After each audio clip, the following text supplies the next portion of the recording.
So this is the bottom of the sixth. It's a 4-4 tie. Let's see what happens. That is smack. Gets by Christina to the fence. Christina picks it up there. She'll throw it into Maddie. Gets by Maddie all the way to second base. So it's stopped there. That'll hold it at a double. Leadoff double. Nobody gone.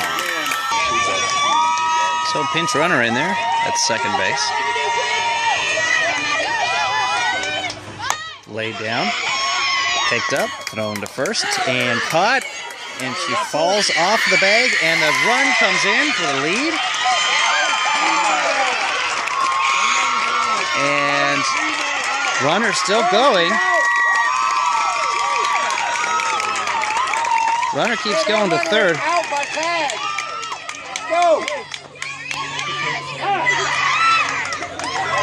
So coaches are coming in to argue here,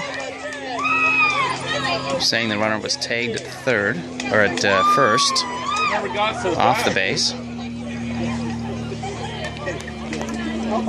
Come on.